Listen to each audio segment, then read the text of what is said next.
I'm so glad to meet with you again. Sometimes it seems that fatigue comes all by itself, and the days become indistinguishable from one another, especially when a home, once full of life, falls quiet. Do you ever feel that this silence becomes too loud, and the familiar routine subtly weaves a web of loneliness? It's an insidious feeling, creeping up when we least expect it, and it's not just about external circumstances.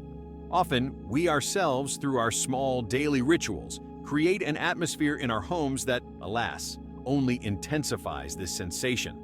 For example, the habit of eating distractedly to the murmur of the television. It's like a little thief, stealing the taste of our food and the joy of the moment, replacing genuine warmth with the illusion of company. Or when the dining table, a place for heartfelt conversations, turns into a silent repository for forgotten newspapers and bills, becoming a symbol of being unneeded. These aren't just everyday trifles, my dears. These are the very invisible threads from which loneliness weaves its nest in our hearts and our homes. But I sincerely believe and promise you, if you heed the simple advice I want to share today, you can transform your home from a quiet haven of sadness into a source of warmth, light, and lively interaction. And for this, you won't need heroic feats or great expense, just a little of your attention and sincere desire. Stay with me until the end, and you'll discover how small changes in your usual routine can bring the sparkle back to your eyes and fill your every day with new, joyful meaning. And I suggest we start with something that accompanies us every day: our meals. Try replacing the habit of eating alone, staring at the television screen, with mindful eating at a beautifully, even if modestly, set table. Make it your little daily ceremony. I remember Eleanor. She was 72. Every lunch and dinner she had was accompanied by the news or some TV series. This way, it's not boring, she'd say. It's like someone is nearby. But her eyes were sad when she said it. She admitted she barely tasted her food, eating out of habit to fuel up. It seemed to her that setting the table for herself alone was some kind of whim, an unnecessary fuss. Internally, she felt an emptiness that she tried to drown out with this background noise, but it only got worse. The television, like an intrusive guest, stole these precious moments of connection with herself. I suggested she start by simply turning off the TV during meals and placing a pretty napkin on the table. Eleanor initially brushed it off. Oh, what difference will that make? But then, out of curiosity, she tried it. And you know what happened? She said that for the first time in many years, she actually tasted ordinary mashed potatoes. She began to eat more slowly, listening to her sensations. Then she took out an old tablecloth she had been saving for a special occasion. That special occasion became her ordinary dinner. She started to notice how a sunbeam played on the small vase of flowers she'd placed on the table. It was like waking up after a long sleep. You see, when we eat without distractions, our brain processes satiety signals better, digestion improves, and we get more pleasure from food. And psychologically, it's an act of self-respect. You show yourself that you are important. Soon, Eleanor grew bolder and invited her neighbor, Margaret, for tea. They sat at that very table, drank tea with her favorite apple pie, and chatted about everything under the sun. Eleanor was radiant. She said that the television is like chewing cardboard, but a conversation with a friend over a cup of tea is a true feast for the soul. You'll start to get more pleasure from food, improve your digestion, and most importantly, create an atmosphere in your home where you'll want to invite guests. Try to turn at least one meal a day into such a small celebration for yourself. You deserve it. And when you start turning your meals into a little celebration for yourself, you'll notice how many other habits there are in our homes that, like that very television during dinner, steal our precious time and immerse us in an illusion of company instead of real living warmth. And perhaps the most common of them, that very habit number 2 that almost everyone has, is the television running in the background from morning till night. I'm not urging you to throw it on the scrap heap, no.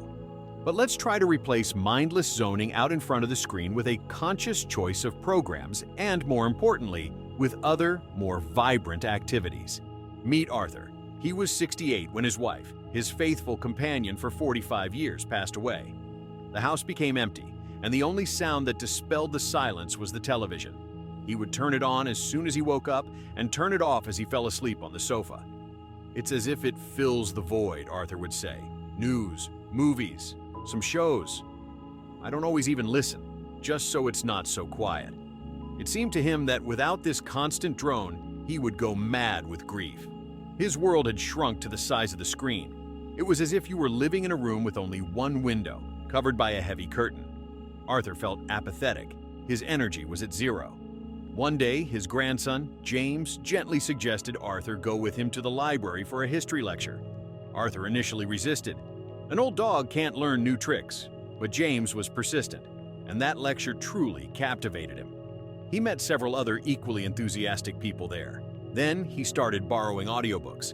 The television gradually faded into the background, ceasing to be the center of his life.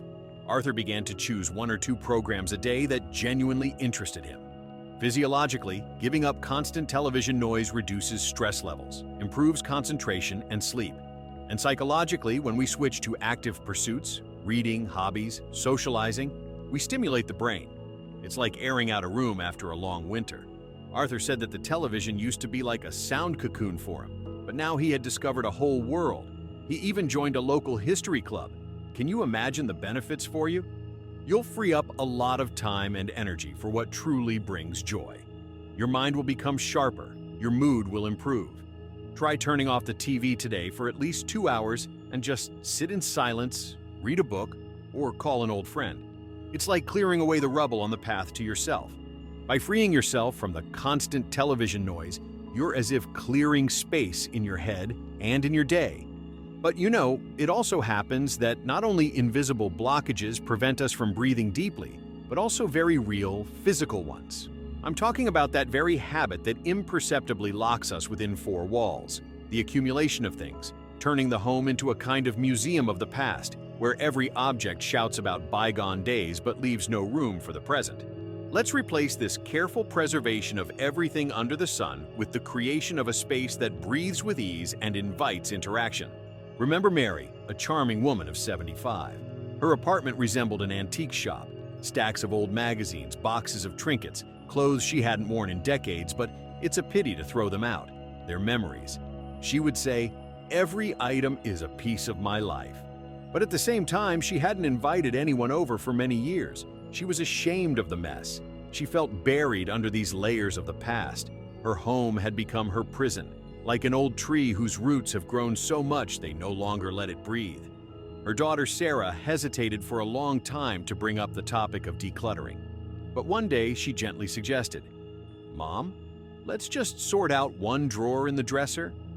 Mary initially took this as an assault on her sacred relics. But Sarah was patient. They started small, with a shelf of old towels. Imagine Mary's surprise when, after donating a stack of perfectly usable but unneeded towels to a local shelter, she felt not a sense of loss, but incredible lightness. It was like shedding a heavy backpack. Gradually, step by step, they cleared out the living room. Mary suddenly discovered a beautiful coffee table that had previously been buried under newspapers. She placed a vase of flowers on it, and for the first time in many years, she invited a childhood friend for tea. You see, order around us reduces stress hormone levels. Our brain loves structure. Psychologically, by getting rid of the old, we free up mental space for the new. It's like a spring cleaning not only for the house, but for the soul.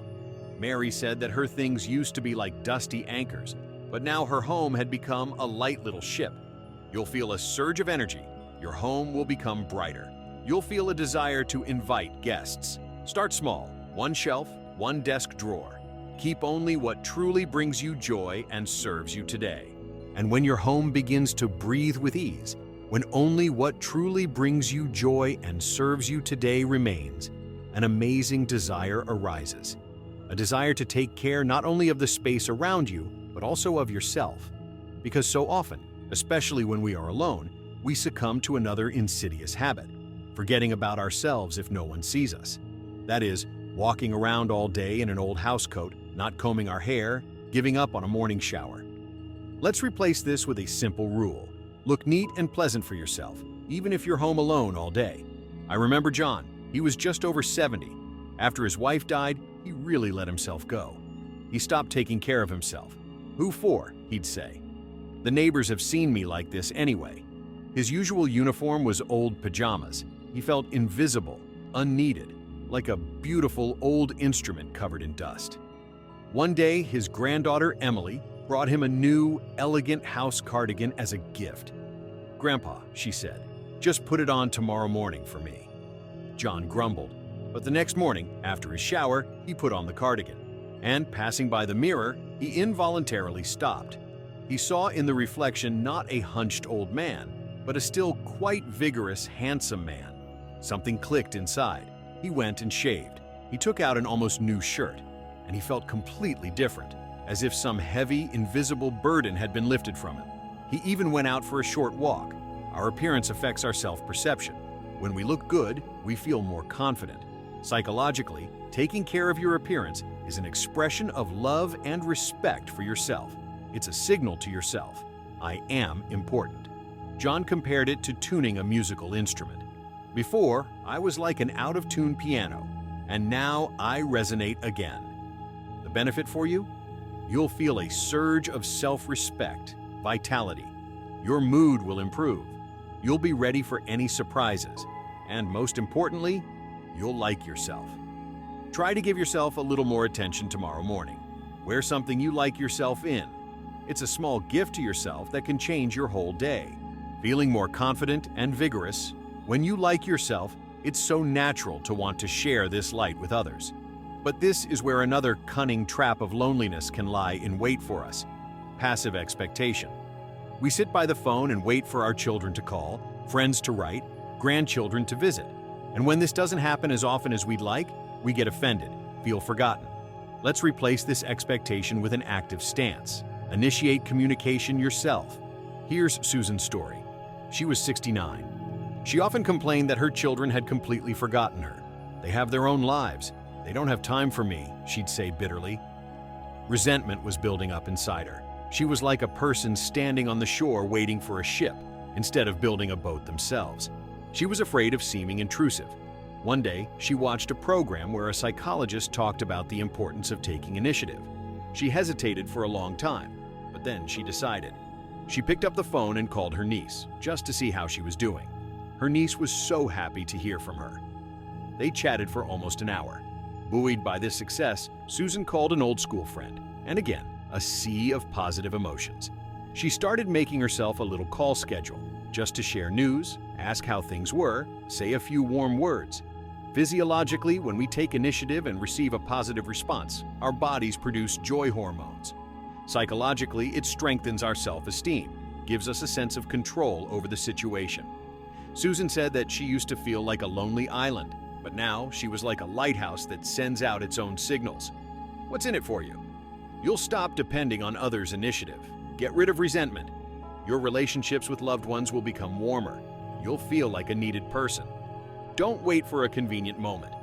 Pick up the phone and call someone right now. Just say, "Hi, it's me. I was thinking of you and decided to call." You'll be surprised how warm the reaction will be. And when you yourself become the initiator of warm meetings and calls, filling your life with lively interaction, you might suddenly notice that your home is also ready for a transformation, ready to become even more alive and welcoming. Because sometimes not only our habits, but also the very space around us needs a fresh perspective.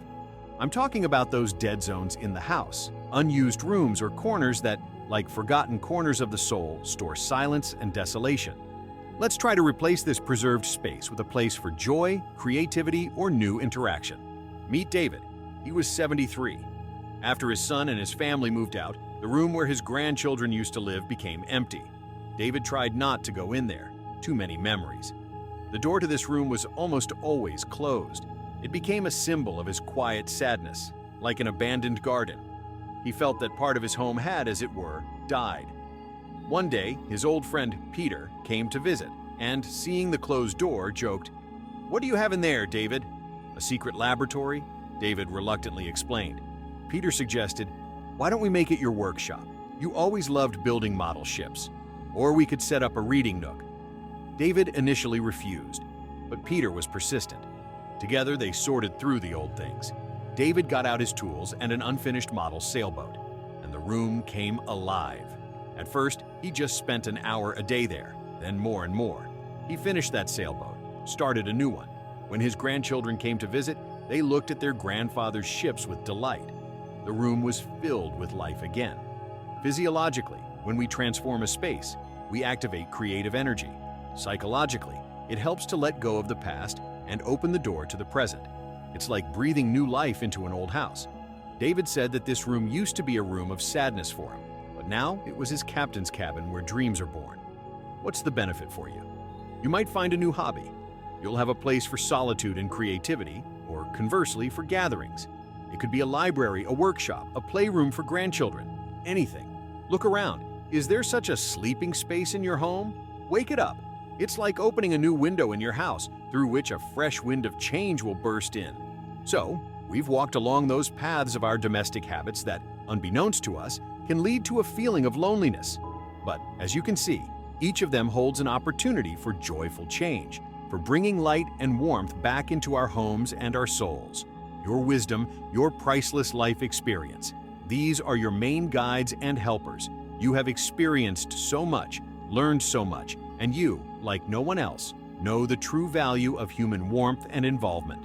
Remember, my dears, you deserve not just a peaceful life, but a truly happy, fulfilling life every single day, regardless of the numbers written on the calendar or in your passport. Don't be afraid of these small, yet so important steps towards yourself. For it is precisely from such seemingly insignificant changes that great, genuine happiness is formed. Try today to do just one, the simplest thing we talked about, for yourself and your home. And believe me, you are not alone in this good endeavor. The world always responds to a sincere desire for change for the better. Until our next warm and heartfelt meeting,